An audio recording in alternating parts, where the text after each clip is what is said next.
if you put up the 8 years of Obasanjo, the 3 years of Jonathan, the 6 years of Jonathan per se, is this 6 years? Yes, this 6 years of Jonathan.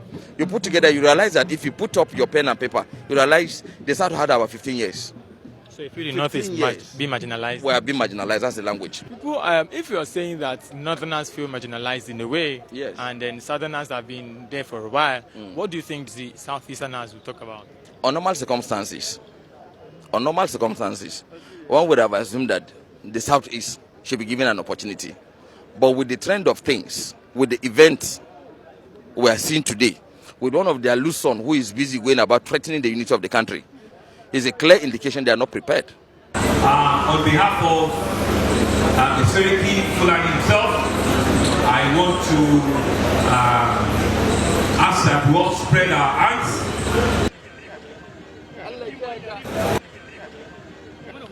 Aymana, go, Aymana.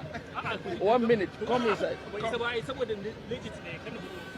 You spoke about the Northerners preparing for 2023. Yeah. And quite a number of people have said, why would this man be saying that Northerners should prepare for 2023 again? Yeah. Aren't there other people in Nigeria? So could you expatiate on that? This is democracy. And democracy, we run a constitutional democracy. And constitutional democracy is all about people. It's about number. And I have no doubt in my mind, we have the number. I don't want to sound immodest. The 2015 election, 2019 election has clearly defined who is who. I'm not trying to be arrogant, and I'm also not saying that it's a thing that must be forcefully on Nigerians. But I'm saying, considering the fact that a lot of things had happened, let me make mention of two things. One was, vividly remember Obasanjo had a regime from 1999 to 2007, uninterrupted. Now hand over power democratically to Yar'Adua. Yar'Adua only lasted 1 year. The second year, he was ill. We had an acting president in that capacity, which is Jonathan. Jonathan had 1 year. Umaru had only 1 year. Jonathan had the other year. Then subsequently, there was issue of doctrine necessity that suddenly... After the demands of Yar'Adua, the second year and few months, there was issue of doctrine the necessity that made him substantive president at that time. When he becomes a president, you could now recall that Yar'Adua had only 1 year, even in his tenure. Jonathan had an acting president for 1 year and subsequently becomes substantive president for another 2 years at that first tenure of Yar'Adua regime. Now, in 2011, it's expected that Jonathan shouldn't have contested, since it's about rotational presidency, and we are supposed to have uninterrupted 8 years. Right. Now, there was an interruption in 2011 where Jonathan contested and won the election, even when some of us were totally against it because we knew it would come to a day like this. He won the election. You know, normally it is very rare and very difficult to upturn election against an incumbent government. Jonathan now got his way for second term. Now, Jonathan finished. If you put up the 8 years of Obasanjo, the 3 years of Jonathan, the 6 years of Jonathan per se, is this 6 years? Yes, this 6 years of Jonathan. You put together, you realize that if you put up your pen and paper, you realize the South had about 15 years. So if the North is being marginalized? We are being marginalized, that's the language. Now, Yar'Adua had only 1 year for the northern slot.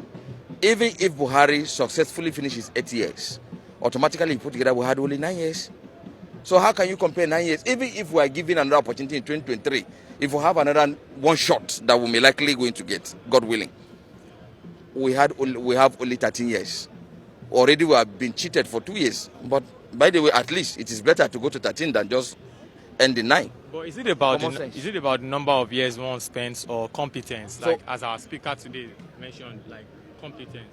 Are you saying that you only have the competence one in southern part of the country? We don't have them in the north? That's not what I'm saying. I'm saying if you say northerners, the north will produce something competent with full capacity. Certainly not what we are seeing today. We will ensure that we bring a man from northern part of this country that will be buyable, sellable to the southern people. And we have no doubt in our mind the southern people will be, rest assured, will be more confident that this is truly a pan-Nigerian president we are going to produce by God's grace from 2023. And certainly we will lobby. We will call for attention. We will seek for understanding of Nigerians, and certainly it will come to pass. Right. People, if you're saying that Northerners feel marginalized in a way, Yes. and then Southerners have been there for a while, what do you think the Southeasterners will talk about? On normal circumstances, one would have assumed that the Southeast should be given an opportunity.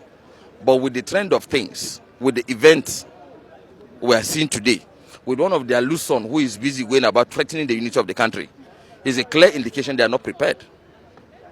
We are moving forward. You cannot, on one hand, seek for justice, and on the other hand, again, you are threatening the unity of a country. It's not there anywhere. So if they are truly serious, we should begin to see them to stop talking anyhow, stop threatening Nigerians. On that basis, then Nigerians will begin to be comfortable. Then we know they are prepared. Then subsequently, we can negotiate. Politics is about negotiating.